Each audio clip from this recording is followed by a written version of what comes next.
വിഴിഞ്ഞത്ത് ഹോട്ടലിൽ നിന്ന് ഭക്ഷണം കഴിച്ചതിന് പിന്നാലെ 2 പേർ മരണപ്പെട്ട വാർത്ത നമ്മളെല്ലാവരും ഞെട്ടലോടെയാണ് കേട്ടത്. എന്നാൽ ലബോറട്ടറി പരിശോധനാ ഫലം വന്നപ്പോൾ ഭക്ഷണത്തിൽ വിഷബാധയ്ക്ക് കാരണമാകുന്ന ബാക്ടീരിയ ഒന്നും തന്നെ ഉണ്ടായിരുന്നില്ല. പിന്നെങ്ങനെ മരണം സംഭവിച്ചു? അവിടെയാണ് മറൈൻ ടോക്സിൻ എന്ന വില്ലന്റെ സാധ്യതയെക്കുറിച്ച് റിപ്പോർട്ടിൽ സൂചിപ്പിക്കുന്നത്. എന്താണ് മറൈൻ ടോക്സിൻ? എങ്ങനെയാണ് ഇത് നമ്മുടെ ഭക്ഷണത്തിൽ എത്തുന്നത്? നമുക്ക് എങ്ങനെ ജാഗ്രത പാലിക്കാം?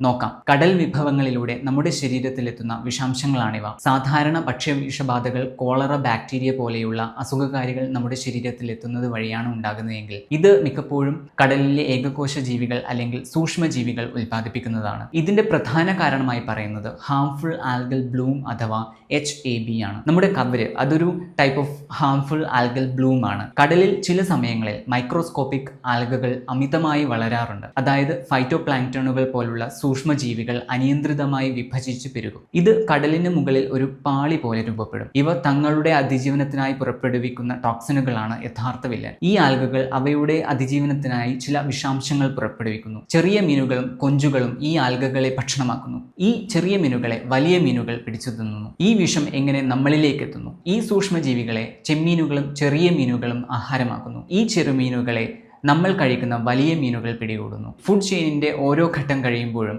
വിഷാംശത്തിന്റെ അളവ് ഓരോ ജീവിയിലും കൂടി വരുന്നു. ഇതിനെ ബയോമാഗ്നിഫിക്കേഷൻ എന്നാണ് പറയുന്നത്. മറ്റു കടൽ ജീവികൾക്ക് ഇതിനെ പ്രതിരോധിക്കാനുള്ള ശേഷി ഉണ്ടായേക്കാം. എന്നാൽ മനുഷ്യരിലെത്തിയാൽ ഇത് ഗുരുതരമായ ആരോഗ്യ പ്രശ്നങ്ങളും മരണത്തിനും വരെ കാരണമാകുന്നു. അതാണ് ഏറ്റവും പേടിക്കേണ്ട കാര്യവും. കാരണം ഈ വിഷാംശം കുക്ക് ചെയ്യുമ്പോഴോ, അതായത് ബോയിൽ ചെയ്താലോ ഫ്രീസ് ചെയ്താലോ നശിക്കില്ല.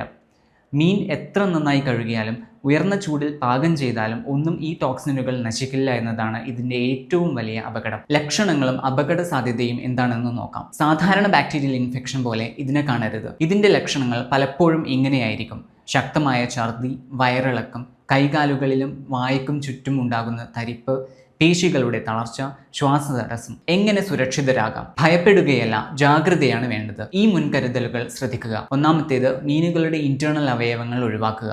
മീനുകളുടെ കരൾ, കുടൽ തുടങ്ങിയ ഭാഗങ്ങളിലാണ് വിഷം കൂടുതൽ അടിഞ്ഞുകൂടുന്നത്. ഇവ കൃത്യമായി നീക്കം ചെയ്ത് വൃത്തിയാക്കിയ ശേഷം മാത്രം പാകം ചെയ്യുക. രണ്ടാമത്തേത്, ആൽഗൽ ബ്ലൂം ഉള്ള സമയത്ത് ജാഗ്രതയോടെ കടൽ ഭക്ഷണം കഴിക്കുക എന്നതാണ്. കടൽ വെള്ളത്തിന് ചുവപ്പ് നിറമോ മാറ്റമോ കാണുന്ന സമയങ്ങളിൽ സീ ഫുഡ് പരമാവധി ഒഴിവാക്കുക. ചെറിയ മീനുകളെ കഴിക്കുക.